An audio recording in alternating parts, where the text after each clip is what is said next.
ایک یہودی کے پاس ایک مسلمان مہمان ٹھہرا۔ اس نے انگور پیش کیے تو مسلمان نے بڑے شوق سے لیے۔ پھر تھوڑی دیر کے بعد وہ یہودی شراب لے کر آیا تو مسلمان نے کہا، استغفر اللہ، میں مسلمان ہوں، میں شراب نہیں پیتا۔ تو یہودی نے ہنس کر کہا کہ یہ انگور جو آپ نے کھائے ہیں شراب اسی سے بنی ہے۔ تو مسلمان نے کہا کہ آپ کی بیوی کدھر ہے؟ یہودی حیران ہوا اور اپنی بیوی کو بلا کر لے آیا۔ تو مسلمان نے کہا، آپ کی کوئی اولاد بھی ہے؟ یہودی بولا، ہاں میری ایک بیٹی بھی ہے۔ اس کو بھی بلا لیا تو دونوں آ کھڑی ہوئیں تو مسلمان نے کہا، تیری بیوی تیرے لیے حلال ہے اور یہ تیری بیٹی جو اسی سے پیدا ہوئی ہے یہ حلال نہیں ہے۔ یہودی یہ دیکھ کر فوراً متاثر ہوا اور فوراً ہی اسلام قبول کر لیا۔ جب حضرت نوح علیہ السلام نے اپنی قوم کو کشتی سے اتار لیا تو اس وقت اللہ تعالیٰ کا حکم ہوا کہ اے نوح، جتنے تخم اور جڑیں ہیں یہ سب زمین پر بو دو۔ چنانچہ حضرت نوح علیہ السلام کو تمام قسم کی جڑیں اور تخم مل گئے، لیکن انگور کی جڑ نہ ملی۔ تب اللہ تعالیٰ کی بارگاہ میں عرض کی تو آواز آئی کہ اے نوح، اس انگور کی جڑ کو ابلیس لعین نے چرا لیا ہے۔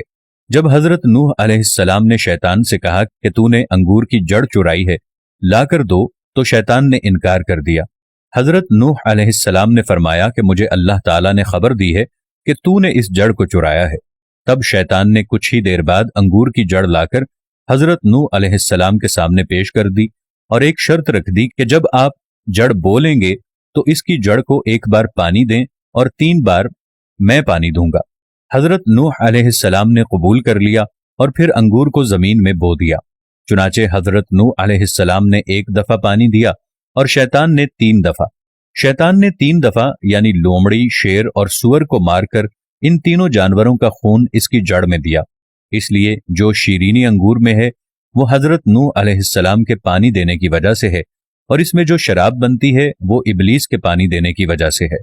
اس لیے شرابیوں کا مزاج پہلے لومڑی کے مزاج جیسا ہوتا ہے، پھر شیر اور آخر میں سور جیسا ہوتا ہے، کیونکہ نشے کی حالت میں شرابی کسی کو دیکھتا، سمجھتا اور سنتا سناتا نہیں ہے۔ قصص الانبیاء۔ حضرت محمد صلی اللہ علیہ وسلم نے ایک موقع پر فرمایا، شراب تمام برائیوں کی جڑ ہے۔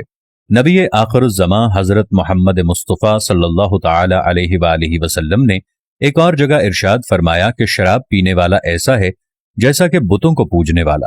احادیث کی مستند اور مشہور کتابوں ابن ماجہ، ترمذی اور ابو داؤد میں شامل ایک اور حدیث میں حضرت محمد مصطفیٰ صلی اللہ تعالی علیہ وآلہ وسلم نے فرمایا کہ اللہ نے لعنت فرمائی ہے شراب کے نچوڑنے والے، اسے پینے والے، اسے بیچنے اور اسے خریدنے والے پر، اور اس کی حد 80 کوڑے ہیں۔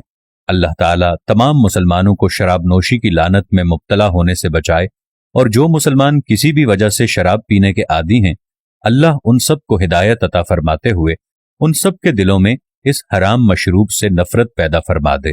آمین۔